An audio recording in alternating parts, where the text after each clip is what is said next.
The first Christmas didn't just happen by accident. It happened for a reason.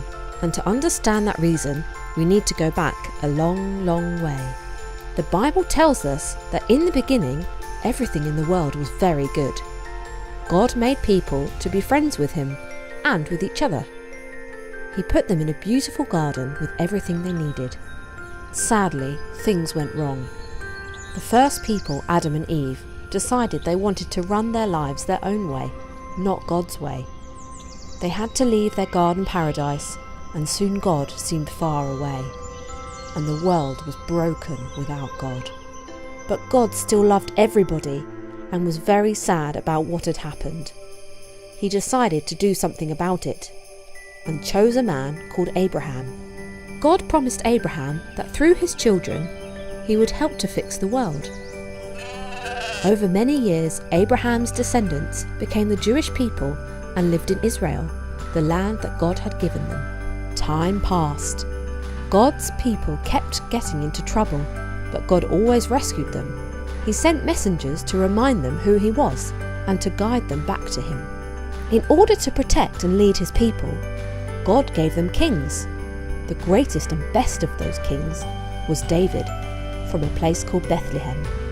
In time, people built a big temple where they could be closer to God. But despite the messengers, the kings and the temple, God still seemed far away. God made many promises to his people that one day a special king would come who would bring God and people back together again. The Jewish people kept waiting for a child to be born who would be the promised king. Finally, 2,000 years ago, things began to happen.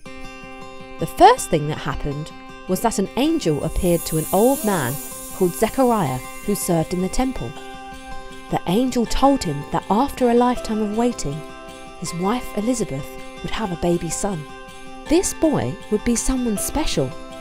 He would be filled with God's Holy Spirit and would prepare the way for God's king. The baby was to be called John. Later in the Bible, we read how John made people ready for God's king by baptizing them in water as a sign that their sins had been washed away and their lives were clean.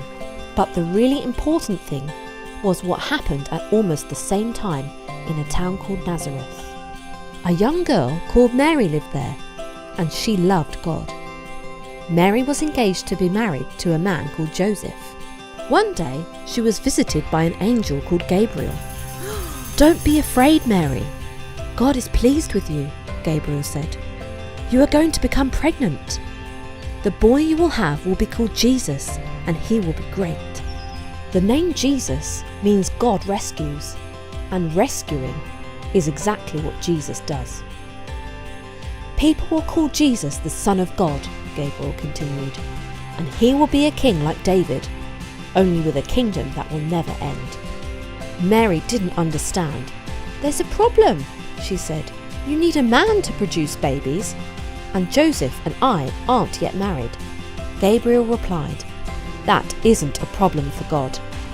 The baby will be made through God's Holy Spirit." This tells us that Jesus was not going to be an ordinary human being like you or me, but God as well. Mary bowed her head. "I am God's servant. May your promises come true." She was so filled with joy that she sang a song to God, praising him for what he was doing for his people. Joseph was not happy when he heard that the girl he was going to marry was pregnant. But he had a dream in which an angel spoke to him, telling him not to worry. Mary had done nothing wrong, and the baby who was coming had been made by the Holy Spirit. You might have expected that Mary would stay in Nazareth to have her baby, but God had other plans.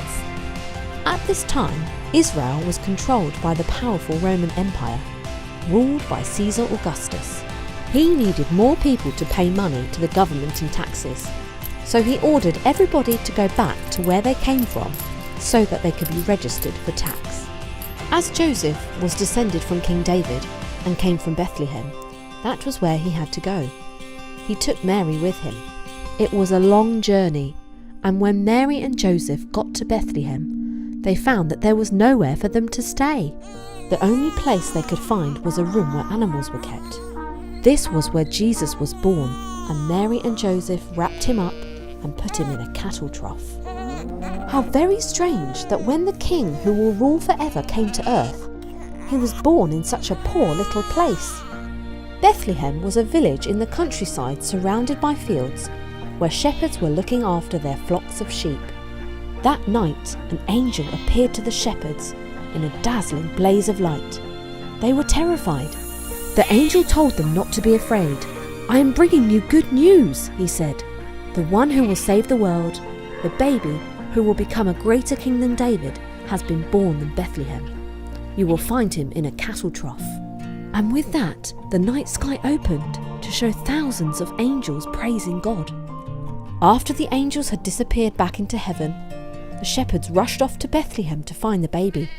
Then they returned to their sheep, singing praises to God and telling everybody about what they had seen. The way that God told the shepherds to come to see the baby reminds us that Jesus came to earth for all of us, whether we are rich or poor. When Jesus was just a few days old, Mary and Joseph took him to the great temple in Jerusalem. To their surprise, 2 people at the temple realised who Jesus was. One was a very old man called Simeon. He told Mary and Joseph that the child would be a light to show God to the whole world. A wise woman called Anna recognised that the baby would grow up to be the king who would rescue God's people. The shepherds were not the only visitors to see Jesus. Far away to the east of Israel were some wise men who studied the stars. These wise men noticed an unusual star in the sky that showed them that a king had been born to the Jewish people.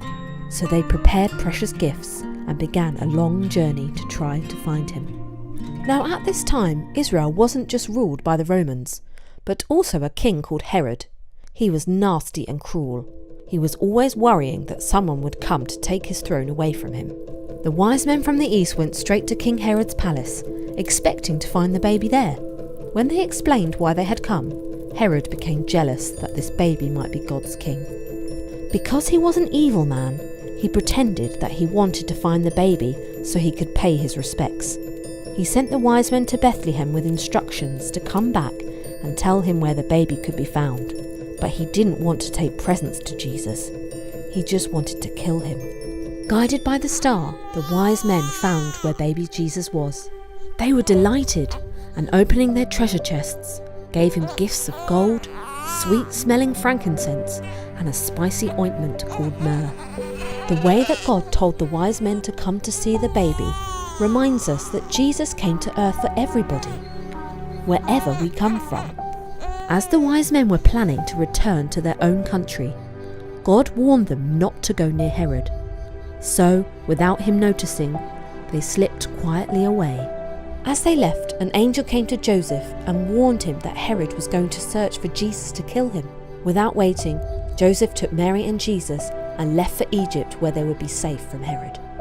Eventually, much to everyone's relief, King Herod died. Mary, Joseph, and the young Jesus returned to Nazareth, where Jesus grew up. But those who knew the story of his birth wondered what was going to happen to him. So that's how Jesus was born. The Bible also tells us why he was born. It says that Jesus was God with us. Remember how long ago people had turned away from God and become separated from him? Jesus was not just an ordinary baby. He was God coming to be one of us. We couldn't get back to God, so he came to be with us. Many years later, we have the Easter story when Jesus died on a cross so we could all be forgiven. And then Jesus rose from the dead and returned to heaven. Although Jesus is now in heaven, he is still God with us.